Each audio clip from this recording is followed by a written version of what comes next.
तब एक बड़ी खबर का रुख करते हैं। पीडीपी के भूमि अधिकार बिल को सदन में सरकार का समर्थन नहीं मिला। पीडीपी विधायक वहीद रहमान पर्रा ने यह बिल पेश किया था, लेकिन बिल के समर्थन में महराज को 2 वोट ही मिले। इस पर महज 2 वोट मिले हैं। इस पर सीएम उमर अब्दुल्ला ने बिल का विरोध किया है। उमर अब्दुल्ला ने कहा कि इस बिल में मांग की गई है कि जमीन पर अवैध कब्जा करने वालों को उसका मालिकाना हक दिया जाए, जो संभव नहीं है। अवैध कब्जे पर मालिकाना हक किसी को नहीं दिया जा सकता। सरकार भूमिहीनों को जमीन उपलब्ध करा रही है। सीएम ने पर्रा को बिल वापस लेने को भी कहा, लेकिन पर्रा ने बिल को वापस नहीं लिया और बिल को महज 2 वोट ही मिले। आपको बता दें कि महबूबा मुफ्ती ने राज्यसभा चुनाव के वक्त प्रेस कॉन्फ्रेंस कर कहा था कि हम नेशनल कॉन्फ्रेंस उम्मीदवार को समर्थन दे रहे हैं, लेकिन हमें भूमि अधिकार बिल पर सदन में सरकार का समर्थन चाहिए। उन्होंने ये शर्त रखी थी, लेकिन आज सीएम उमर अब्दुल्ला ने कहा कि ऐसा नहीं हो सकता। हालांकि प्रेस कॉन्फ्रेंस के वक्त महबूबा मुफ्ती ने कहा था कि फारूक अब्दुल्ला ने उन्हें बिल पर समर्थन देने का भरोसा दिया था। तो आज सदन में हंगामा हुआ, तीसरा दिन था, कार्यवाही स्थगित कर दी गई। पर्रा ने बिल को वापस नहीं लिया, क्योंकि राज्यसभा चुनाव से पहले जब प्रेस कॉन्फ्रेंस पीडीपी प्रमुख महबूबा मुफ्ती की तरफ से की गई थी, तो साफ तौर पर उन्होंने कहा था कि समर्थन दिया जाएगा एनसी को, लेकिन कुछ शर्तें हैं कि जो बिल हमारी तरफ से रखे जाएंगे उन्हें समर्थन देना होगा, एनसी को बिल पास करने होंगे। लेकिन आज ये बिल जब पेश किया गया तो इसके समर्थन में महज 2 वोट ही मिल पाए और ये बिल पास नहीं हो पाया। इसके बाद आपको बता दें कि महबूबा मुफ्ती ने ट्वीट कर ये भी कहा कि लैंड जिहाद बिल जो पार्टी कहती है उस बिल को एनसी ने समर्थन नहीं दिया है। तो एक बार फिर से उनका कहीं ना कहीं आरोप लगता हुआ नजर आ रहा है कि किसी ना किसी की मिली भगत एक बार फिर से देखी गई है। बिल के लिए पीडीपी ने राज्यसभा में समर्थन मांगा था जब वो चुनाव हो रहे थे, लेकिन एक बार फिर से बिल खारिज हो गया।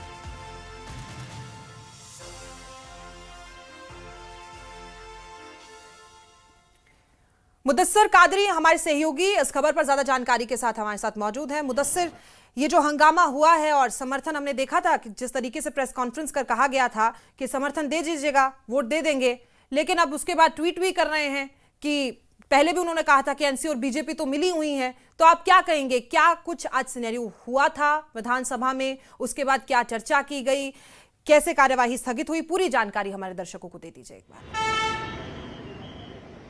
बिल्कुल प्रिया, जिस तरह से आपको पता ही है और हमने पहले भी कहा कि कुल जो है 41 बिल्स जो है आज मूव होने थे जेके असेंबली में, लेकिन टाइम कॉन्स्ट्रेंट्स की वजह से महज 8 बिल जो है उनको मूव किया गया और जिसमें से 6 बिल्स जो है वो विड्रॉ किए गए और जो 2 बिल्स ऐसी थी, एक पीडीपी की जो लैंड राइट्स बिल है और दूसरी बीजेपी की एक बिल थी, तो जिनको जो है वोटिंग के लिए डाला गया और वोटिंग के बाद उन दोनों बिल्स को जो है रिजेक्ट कर दिया गया। और जिस तरह से पीडीपी की अगर हम बात करें तो एक अहम बिल था ये और पीडीपी ने पहले ही इस हवाले से बात की थी और ये भी कहा था, एक पॉलिटिकल मूव भी हम कह सकते हैं कि शायद पीडीपी को कहीं ना कहीं इस बिल का फेट पता था और यही वजह है कि पीडीपी ने पहले ही इस बिल के हवाले से प्रेस कॉन्फ्रेंस की थी और कहा था कि हम कंडीशनल सपोर्ट नेशनल कॉन्फ्रेंस को देंगे और उस पर जो कंडीशन रहेगी वो ये है कि जो लैंड राइट्स बिल पीडीपी की तरफ से असेंबली में लाई जाएगी उसका समर्थन नेशनल कॉन्फ्रेंस करेगी। लेकिन आज ऐसा बिल्कुल भी देखने को नहीं मिला।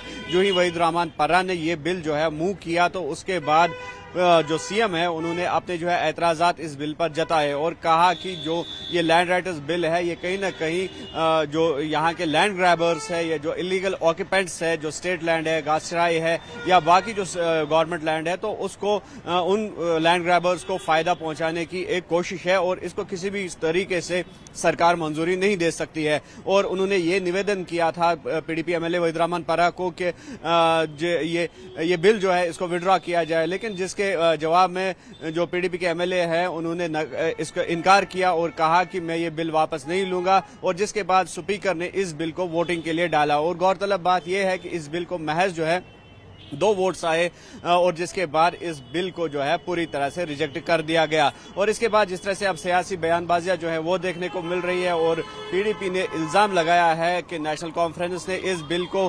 बीजेपी के दबाव के तहत जो है खारिज कर दिया और कहीं ना कहीं ये कहा कि जिस तरह से बीजेपी जो इल्जाम लगा रही है कि ये बिल जो है ये लैंड जिहाद के सिलसिले में ये बिल लाया गया था और कहीं ना कहीं इलीगल जो ऑक्यूपेंट्स है उनको फायदा पहुंचाने की कोशिश की थी, तो उसी तरीके का एनसी पर इल्जाम लगाया गया कि जो पीडीपी का ये लैंड जिहाद एलिगेशन है, तो नेशनल कॉन्फ्रेंस ने इसमें जो है हामी भरी है और बीजेपी के दबाव में इस बिल को इंट्रोड्यूस मैं करा दूं। रफीक राथर पीडीपी लीडर हमारे साथ जुड़ चुके हैं, वहीं साहिल बशीर बीजेपी से स्पोक्सपर्सन है हमारे साथ जुड़ चुके हैं। सर बहुत बहुत स्वागत है आप सभी का।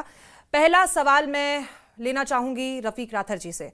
देखिए, आपको क्या लगता है कि आप किस आधार पर यह बिल पेश किया गया था, जब उमर अब्दुल्ला ने पहले ही कह दिया था कि हम समर्थन नहीं देते हैं इस बिल को? किस आधार पर आपने सोचा कि यह बिल पेश कर दिया जाए, जबकि 2 ही वोट मिल पाए तो पास नहीं हो पाया? क्या कहेंगे? देखिए जी, सवाल ये नहीं है कि आपको वोट कितने आते हैं कितने नहीं आते हैं। सवाल ये है कि जो बिल आप लाते हैं, जो कानून आप लाते हैं, या जो भी मोशन आप लाते हैं, वो पब्लिक के हित में है कि नहीं है।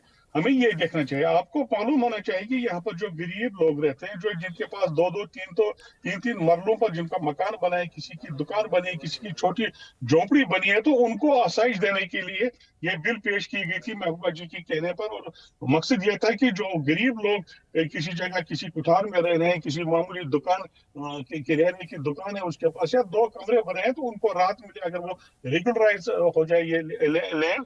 और उनके इसके लिए तो ये उम्मीद ये थी कि जिस तरह से हमने पहले भी बात की थी, राज्यसभा का आपको याद होगा, तो मैडम ने पहले भी कहा था कि जो चंद बिलें हैं और उसमें ये बिल भी बड़ी इंपॉर्टेंट थी। लेकिन आपको पता है कि जो बीजेपी ने पहले बड़ा लाग अपनाया वहां पर ये कहने के लिए कि देखो जी, ये जी लैंड जिहाद है। पहले उनको तो जिहाद हर बात में नजर आ रहा है, जो मुसलमान जो कुछ भी करे तो उनको उसमें जहाद ही नजर आ रहा है, तो लैंड जहाद का नारा है। लेकिन अब बीजेपी का तो हमें अफसोस नहीं है, लेकिन अफसोस तो अपने लोगों का है, नेशनल कॉन्फ्रेंस के लोगों का है, जो जो जो इस बात के हक में थे कि हाँ, इलेक्शन में जिनने कहा है कि हाँ लोगों को राहत पहुंचानी, क्योंकि हमें पता है किस तरह से गरीबों पर बिल्डोजर चला। अब देखिए, जो अमीर लोग हैं, बड़ी बड़ी कोठियां हैं, बड़े बड़े मॉल हैं, बड़ी बड़ी दुकानें, उनके साथ तो कोई छेड़ेगा नहीं।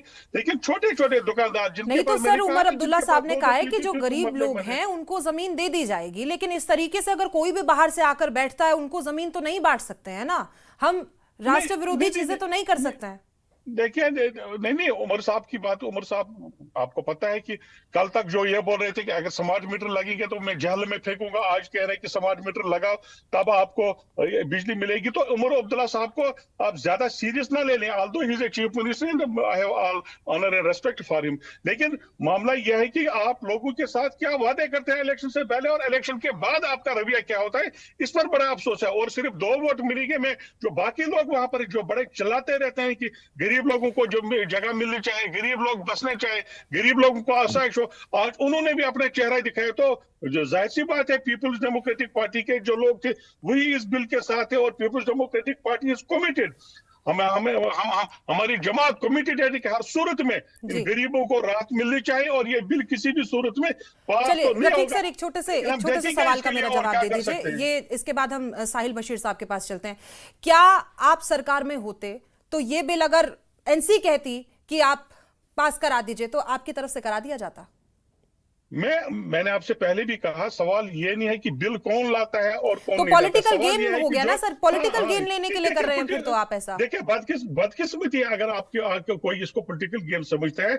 सवाल सिर्फ ये है कि लोगों को फायदा कैसे पहुंचे, गरीबों को, मिस्किनों को, जो नादार हैं, जिनका कोई जरिया आम नहीं है, तो उनको फायदा पहुंचे। लेकिन ये लोग नहीं चाहते हैं, ये इनको तो अपनी तनख्वाहों की पड़ी है, 1.5 लाख की तनख्वाह लेते हैं, इनको अब 3 लाख की तनख्वाह चाहिए, कोठियां चाहिए, बड़ी बड़ी गाड़ियां चाहिए, बड़े बड़े प्रोटोकॉल चाहिए।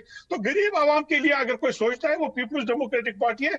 आज हमने उसका सबूत दे दिया और नेशनल कॉन्फ्रेंस ने दिखा दिया कि वो एंटी पीपल है, एंटी पोअर है, और उन्होंने ये साबित कर दिया आज अपनी एक्शन असेंबली में। तो हम बड़े मायूस हो चुके हैं। जी ठीक है रफीक जी। तो आकाश वर्मा भी एनसी से स्पोक्सपर्सन हमारे साथ फिलहाल मौजूद हैं, लेकिन मेरा अगला सवाल बीजेपी से है। साहिल बशीर सर, अब आपकी बारी। आप बताइए कि आज फिर से पीडीपी की तरफ से ट्वीट आता, उन्होंने कहा कि आपको समर्थन, जिस तरीके से एनसी और बीजेपी के बीच में तालमेल है और कहीं ना कहीं बीजेपी के दबाव में एनसी ने यह बिल पास नहीं किया, तो आपको नहीं लगता आप लोगों के साथ तो ऐसी स्थिति बन जाती है कि वो गेहूं के साथ घुन पिसता है? उसके बाद सुनील शर्मा नेता विपक्ष कहते हैं कि हम उमर सरकार को शुक्रिया अदा करता है। आपको नहीं लगता आप सिचुएशन क्रिएट करते हैं कि कहीं ना कहीं आरोप लगे कि एनसी और बीजेपी एक साथ है? नहीं नहीं नहीं, बिल्कुल नहीं है। देखिए, ऐसा बिल्कुल नहीं है। अगर लोगों के हित में कोई ऐसी चीज कोई भी पार्टी करती है, कोई भी लीडर करता है जहां पे उसकी सराहना करनी चाहिए, तो भारतीय जनता पार्टी बिना किसी भेदभाव के वो उस चीज की सराहना करेगी, उस चीज का वेलकम करेगी। जी। जहां तक पीडीपी के बिल की बात है, जहां तक अभी मैं इनकी बात सुन रहा था, इनके प्रवक्ता की बात सुन रहा था, मैं समझता हूं कि कोई भी ऐसी चीज जिससे यहाँ पे डेमोग्राफिक चेंजेस होने का अंदेशा हो, उस चीज को हमें अलाउ नहीं करना चाहिए। जितने भी इलीगल और एनक्रोच्ड पीसेस ऑफ लैंड यहाँ पर है, क्योंकि लास्ट जो याद होगा इनको, यहाँ पे काफी ज्यादा जो लैंड थी, एक स्कीम के तहत काफी ज्यादा, जहाँ पे 5-5 10 मर्डरों की बात हो रही थी। लेकिन उसके बाद जब वो स्कैम बाहर आया, जिसको रोशनी स्कैम बोलते हैं, उसके अंदर हमने देखा कि इनके ही दिग्गज दिग्गज नेता जो हैं, उनके पास 100-100 कनाल, 200-200 कनाल जमीन जो है ऐसे अंडर रोशनी एक्ट उनके पास पड़ी हुई है। उस चीज को दोबारा अंदेशा होने की बिल्कुल संभावना है कि ऐसा फिर दोबारा हो सकता है इस बिल के कारण। अदरवाइज यहाँ पर मुझे नहीं लगता है कि कोई ऐसा इंसान है जो किसी सरकारी जमीन पे है। यहाँ पर जिस इंसान के पास अपनी जमीन है, उसकी मिल्कियत है, उसकी अपनी ही जमीन है। अगर किसी के पास सरकारी जमीन का कब्जा है, तो उसको कब्जा ही बोलते हैं। इसलिए कब्जा बोलते हैं because it is illegal, encroach. तो आप उसको लीगल कैसे कर सकते हो? जी। तो इस सब चीजों को, जहां तक अभी इन्होंने जिहाद जिहाद की बात की, तो जिहाद का मतलब मैं इनको समझा दो, हिंदी में संघर्ष होता है। तो अगर हमने लैंड संघर्ष यूज किया होता वर्ड, तो शायद ये बोलते कि ये जैसे इन्होंने मुसलमानों का नाम इस्तेमाल किया, अब फिर हिंदुओं का नाम इस्तेमाल करते हैं। ये पीडीपी की मेंटालिटी है। इनके स्टेटमेंट्स और इनके वर्ड्स में ही इनकी मेंटालिटी नजर आती है। आज तक की इन्होंने की जो राजनीति है, वो इसी चीज पे रही है। ये विद द फ्लो जाते हैं। जब नेशनल कॉन्फ्रेंस के साथ इन्होंने सौदेबाजी की, इनको लगा कि हमें उनको वोट करना चाहिए और उसके हम बाद हमारे हित में कुछ बिलें पास होंगी या हम भी कामयाब हो जाएंगे। लेकिन आज गुपकार अलायंस में भी यही लोग थे, बाकी अलायंसेस में भी ये लोग साथ होते हैं जब इनको बाकियों के खिलाफ ये करनी होती है। इसमें भारतीय जनता पार्टी का कोई ऐसा ये नहीं है कि भारतीय जनता पार्टी ने कोई दबाव किया है या कोई चीज की है। लेकिन भारतीय जनता पार्टी को लग रहा है कि नहीं, ये लोगों के हित में होगा। इस वक्त अप्रिसिएशन करनी चाहिए सीएम साहब की कि उन्होंने रिजेक्ट कर दी बिल। तो चलिए ठीक है, आकाश जी के आइडियोलॉजिकली पास चलते हैं, आप अपनी बात पूरी कीजिएगा। आकाश जी, आप बताइए, ये तो आरोप लगा रहे हैं सीधा सीधा पीडीपी वाले कि आप तो अपने वायदे से मुकर गए। जब पहले बात हुई थी कि राज्यसभा इलेक्शंस में समर्थन देंगे, तो शर्त है कि बिल जो है उसमें समर्थन आपको करना पड़ेगा, पहली बात। दूसरी बात सर, कि जब ये बिल पेश, पता नहीं कितने बिल पेश होने होते हैं, कुछ पास होते हैं, कुछ नहीं होते हैं, लेकिन उससे पहले ही इस बिल को इतना स्पेशल क्यों बना दिया गया? इतना एग्रेसिव क्यों हो गए थे उमर अब्दुल्ला साहब कि इसको पेश करने की जरूरत ही नहीं है? तो आप आता बिल नहीं पास होता होता देखी जाती, आपको नहीं लगता कुछ स्पेशलाइजेशन यहां पे किया गया इस चीज को लेके? आप देखिए प्रिया जी, मैं आपको बता दूं कि जब राज्यसभा की वोटिंग से पहले मैडम महबूबा मुफ्ती की जी की तरफ से जब ये स्टेटमेंट आया था कि आपको वोट तभी दिए जाएंगे जब हमारे जो पेश किए बिल हैं वो पास होंगे। जी। तो जहां तक बिल्स का सवाल था, तो हमारी क़यादत लीडरशिप ने बहुत क्लियर कर दिया था कि जो भी बिल्स लोगों के हित में होंगे या आवाम के हित में होंगे, डेफिनेटली उस पर गौर फरमाया जाएगा। लेकिन जहां तक आज का जो ये बिल था जो पेश किया गया, मुझे लगता है कि कहीं ना कहीं इसमें कुछ दिक्कतें थी, क्योंकि इस बिल में लोगों का हित मुझे कम नजर आ रहा था। लेकिन जो एक सरकार का एक लीगल फ्रेमवर्क होता है, एक लीगल दायरा होता है जिसके तहत जो एनक्रोचमेंट्स हैं वो डिफाइन की जाती हैं, जो लैंड ऑक्यूपेशंस हैं वो डिफाइन की जाती हैं, जो लैंड स्टेटस है वो डिफाइन किया जाता है। तो मुझे लगता है कि वो एक एंटायर जो लीगल फ्रेमवर्क है उसको ये बिल चैलेंज कर रहा था। इसलिए जो हुकूमत है उसने इसको खारिज करने के का काम किया। और मुझे लगता है कि इसको अगर ये थोड़ा रीडिफाइन करके अगर ले आते, जिसमें इलीगल एंटाइटलमेंट्स कम होती, तो मुझे जी। लगता है कि ये बिल भी एक्सेप्ट होता और इसको आगे प्रोसेस करने का काम भी किया जाता। ठीक है आकाश जी। रफीक जी क्या कहेंगे? कह रहे हैं बिल ही इलीगल है, समर्थन कैसे दे दें? नहीं नहीं, इन्होंने ये नहीं कहा, जो मैं समझा, नहीं बिल लीगल नहीं कहा, नहीं इन्होंने बिल के आने पर कोई एतराज जगाया। जो मैं समझता हूं इनका मकसद ये कहना था कि लीगल इश्यूज नहीं, टेक्निकल इश्यूज शायद बिल में नहीं, जो ये कह रहे हैं। लेकिन मैं इनको ये बताऊं कि जो बिल आया है वो उन लोगों के लिए, उन लोगों के हित में, उन गरीबों के हित में, जो मैंने पहले भी कहा और फिर दोहराऊंगा, जिनके पास एक एक दो दो या तीन तीन मरलों के एक एक दो दो मकान है, या किसी का कोठार है, या किसी का काउशर है, या किसी की दुकान है, या कुछ इस तरह मामला है। लैंड ग्रेबर्स का ना इसमें कोई इशू था, या तो नेशनल कॉन्फ्रेंस ओपन से आया। आप देखिए जो ये उनके स्पोक्समैन जो बात कर रहे थे, वो गोल मोल करके बात कर रहे थे। अगर उनमें इखलाकी जरूरत है तो वो सीधा ये कहें कि नहीं जी ये बिल गलत है, हम ये बिल तस्लीम नहीं करते, आप लैंड ग्रेबर्स को सपोर्ट करें, तो बताइए ना अगर इनमें इखलाकी जरूरत है। ऐसा नहीं बताएंगे। जो बीजेपी के स्पोक्समैन जो बात कर रहे थे अभी, तो क्या उनको ये याद नहीं कि सुनील शर्मा ने कितनी बार असेंबली में on the floor of the house कहा कि ये जी लैंड जिहाद है। तो लैंड जिहाद का मकसद क्या है आपको मुसलमान की हर बात में जिहाद क्यों नजर आ रहा है? तो नहीं, साफ मकसद ये है कि जिहाद का मतलब संघर्ष भी होता है। और जिहाद आप मुझे का ना मतलब समझाए संघर्ष होता है, प्लीज, ये आप आपकी मुझे ना कमजोर समझाए ना मेंटालिटी जहां, है। आप मुझे ना समझाए ना किसी प्लीज चीज पे तुम प्लीज। लोगों अगर ने यहाँ आपकी पे नहीं बीजेपी ने सुनिए आपकी अरे रफत आपकी साहब सुनिए, आपकी आपकी आपकी जो आपकी ये सोचने एंटी की आइडियोलॉजी है सोचने ना, की हिम्मत भी ये खत्म कर रिलीजियस दी है। प्ले कार्ड यहाँ पर मत करिए।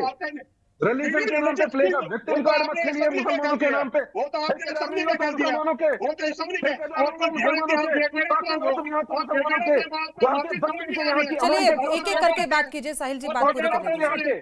गैरत हो गए आप। अगर बीजेपी ने जहाँ मुसलमानों का नाम मत लो, तुम्हारे मुंह से अच्छा नहीं लगता, आप चैलेंज करते, आपने कहा तुम्हारे मुंह से अच्छा नहीं लगता, ताकि लो तुम लोग बात करेंगे। आप सिर्फ रिलीजन कार्ड तुम्हें विक्टिम कार्ड खेलते हो। किस बात का, किस बात का, किस बात का, किस बात का करिए ना, संघर्ष होता है जिहाद का मतलब? पढ़े लिखे हो, मतलब समझ पता है? नहीं हो। संघर्ष का मतलब क्या होता है? संघर्ष का मतलब होता है जिहाद। जिहाद का मतलब होता है संघर्ष। ईमान बेचा है, अपनी गैरत बेची है, ईमान, अपना अच्छा। ईमान बेचा है। आप क्या बात वो करोगे? मुफ्ती क्या साहब बात और करोगे? मैडम आपको बताएंगे, उनके ट्वीट देखो, उनके स्टेटमेंट देखो, देखो उनके ट्वीट और स्टेटमेंट देखो, ट्वीट और स्टेटमेंट देखो उनके। मैंने कहा ट्वीट और स्टेटमेंट देखो उनके। ये वो दूध और टॉफी वाला टाइम खत्म हो गया।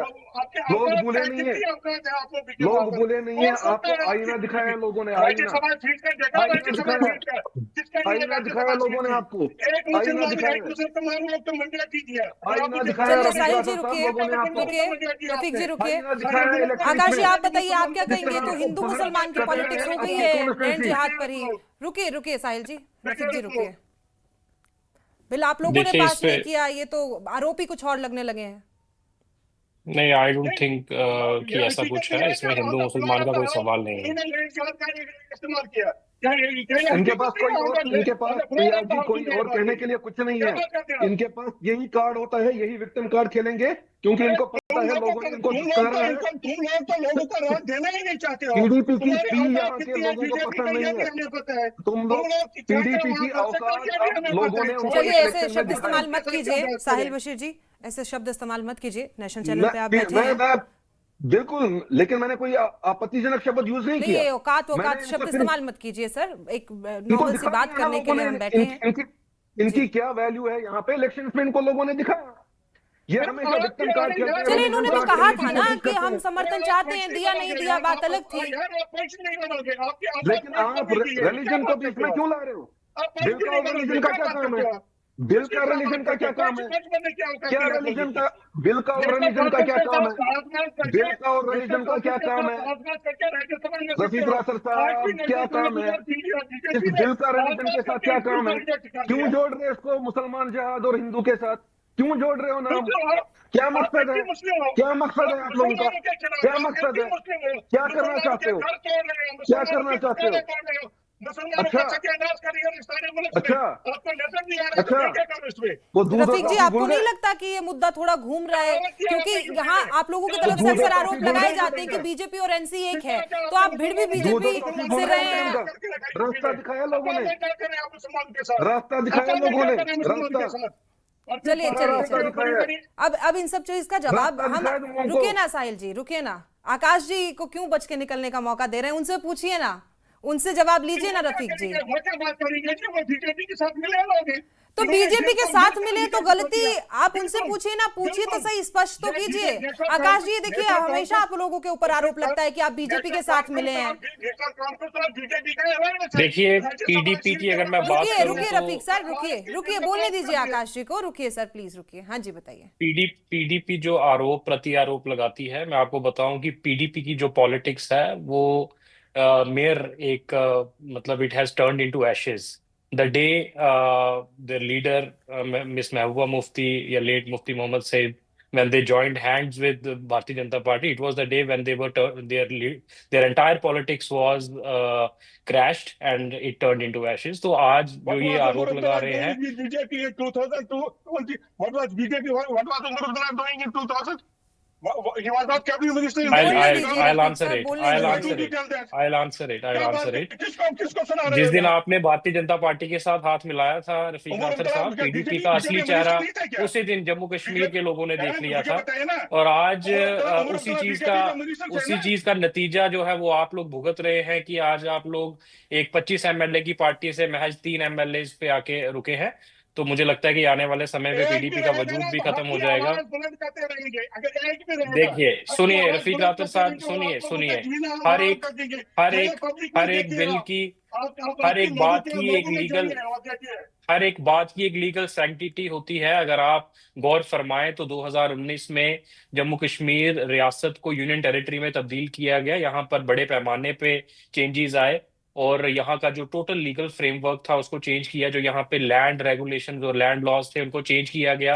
आज क्योंकि हम हुकूमत, आप लोगों ने सुनिए, सरेंडर कर दिया, आप लोगों ने बोलते क्यों नहीं है यार भाई, शर्मा अरे भाई साहब, सरेंडर नहीं, सुनिए मेरी बात। तो लोगों ने। आज जो स्टेटहुड की आवाज हम बुलंद कर रहे हैं वो इसीलिए तो कर रहे हैं ताकि ये जो इनजस्टिस हम लोगों के साथ हुआ है उसको अनडन किया जाए। लेकिन आज क्योंकि हम यूनियन टेरिटरी की एक सरकार है, इसलिए हम कोई भी ऐसा कानून, हम कोई भी ऐसा कदम नहीं उठा सकते जो लीगल फ्रेमवर्क की सैंक्टिटी को चैलेंज करे। आप पब्लिक में प्लीज आप टॉपिक पे रहिए। ये क्या जमीन खिसक गई है, क्या बात कर रहे हैं? मैं आपसे बिल की बात कर रहा हूं। मैं आपको लीगल रफीक सर जो सुन तो लीजिए, जो आप लीगल फिर से बोल रहे हैं, ऑब्लिगेशंस बात तो हैं, पूरी करने दीजिए, सुन लीजिए। मैं आपसे लीगल ऑब्लिगेशंस की बात कर रहा हूँ रफीक नाथर साहब। We are in a union territory. जो यहाँ पर कानून बदले गए हैं, हमें उस हिसाब से आज की डेट में चलना है।